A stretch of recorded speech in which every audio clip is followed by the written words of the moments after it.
bonsoir à tous et bienvenue dans Au Quotidien. La suite en ce vendredi soir avec Laure Girard pour nous accompagner. Bonsoir Laure. Bonsoir Aurélien. Et le grand Alain Moreau. Oui. Ce soir, bonsoir Alain.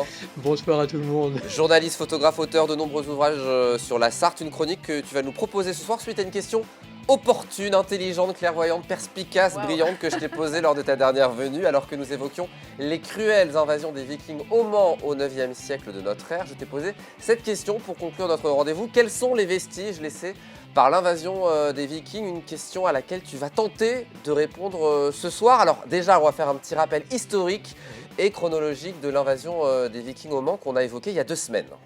Oui, alors donc les Vikings finissent par s'emparer du Mans, 15 ans après Nantes, après Angers, après Tours, on est les derniers sur la liste, mais ils finissent par arriver au Mans et ils prennent le Mans en l'an 865, en octobre 865. Donc ils ne sont pas venus qu'une seule fois. Alors non, c'est la première fois, donc là ils massacrent tout le monde comme ils font toujours, et puis ils brûlent tout, et puis ils s'en vont. Mais selon leurs habitudes, ils reviennent une deuxième fois 2 mois plus tard, en se disant... Pour finir le boulot. Voilà, pour finir le boulot, on va récupérer tout ce qu'on n'a pas pu prendre. Et puis, ils reviendront une 3e fois, mais là, ils ne parviendront pas à s'emparer du Mans. Et une 4e fois encore, et là, c'est pareil, c'est beaucoup plus tard, et ils ne prendront pas le Mans. Justement, donc la question c'est de savoir, est-ce qu'il y a des vestiges qui existent suite au passage de ces Vikings et qu'on peut voir aujourd'hui? Alors, il y a des vestiges qui sont en principe sous la terre. Parce que je vais vous dire, les invasions vikings, ça a duré une 30aine d'années.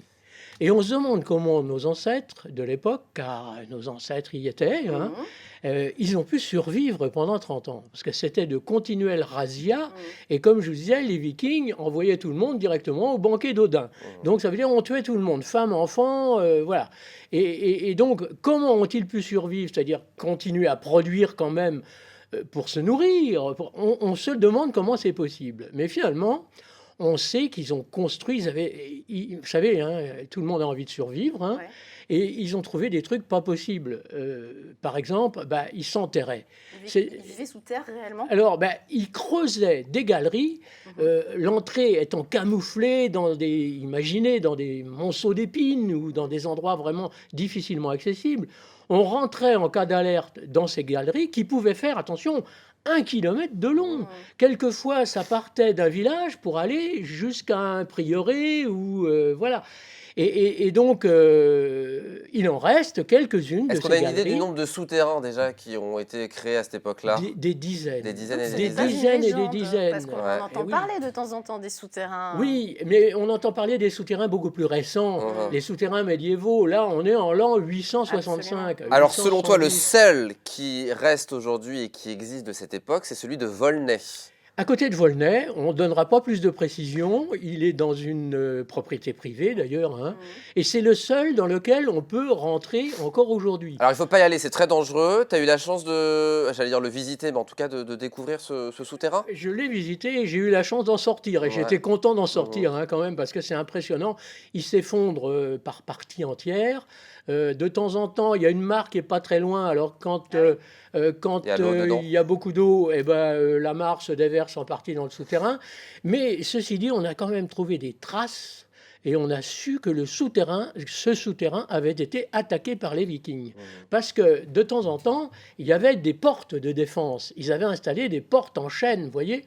Et on a trouvé des traces de feu autour d'un chambranle de porte. Ce qui veut dire qu'on a mis le feu à la porte pour arriver à passer de l'autre côté. Donc c'est pour ça qu'on peut dire que c'était à l'époque des Vikings au 9e siècle Oui, le souterrain, il est daté de cette époque-là, du 9e siècle, mais on peut dire, nous, en plus, qu'il a vraiment été attaqué puisqu'on a brûlé la porte pour pouvoir l'enfoncer, en fait.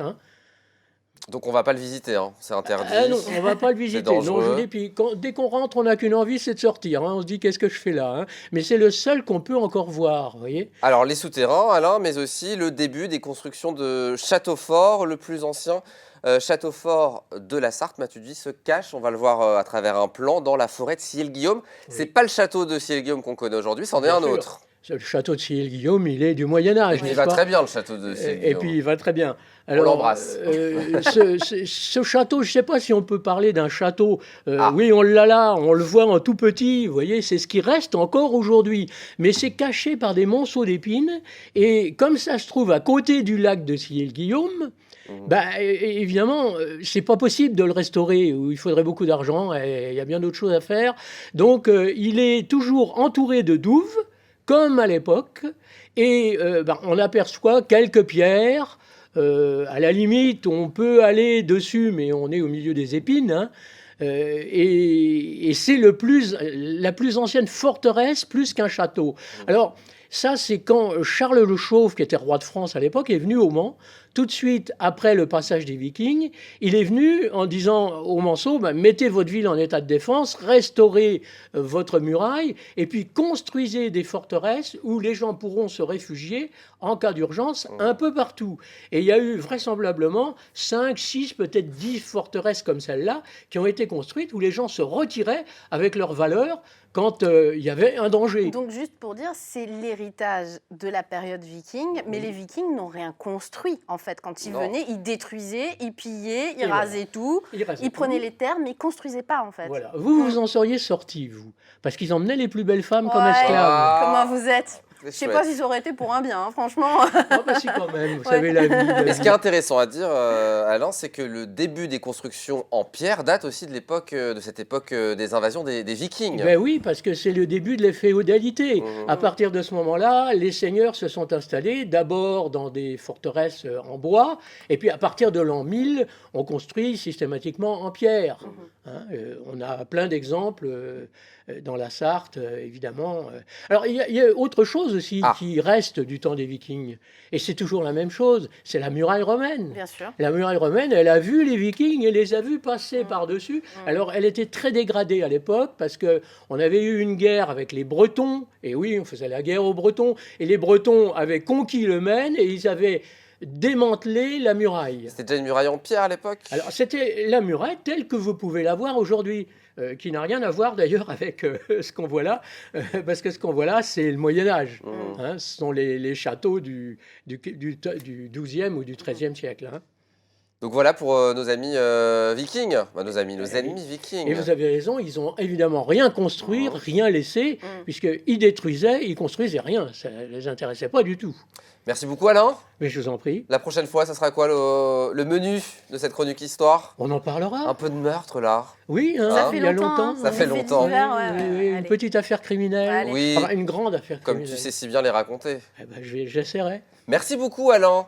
Un petit mot pour vous dire avant de se quitter que la semaine prochaine, il n'y aura pas de Au quotidien la suite et qu'en lieu et place à partir de 18h45, on vous diffusera la saison 3 de la série À votre service, une série humoristique qui met en scène les aventures et surtout les mésaventures, vous le verrez, d'un chauffeur de VTC, Paul Bouture, qui va accueillir dans son véhicule de nombreuses personnalités. J'en cite quelques-unes, Martin Lamotte, Gérard Hernandez, Pascal Légitimus ou encore Isabelle Mergo. Donc ça, c'est à 18h45 puisque à 18h30, Laure, le journal sera en toute image, mais ça sera il y aura un journal, propre. Absolument. À 18h30. Quotidien. Merci beaucoup. À bientôt. Très bon week-end à vous. Très bon week-end Alain. Merci. Dans un instant, Aurélien Caillos, les Sartois du web. Je vous souhaite une très belle soirée.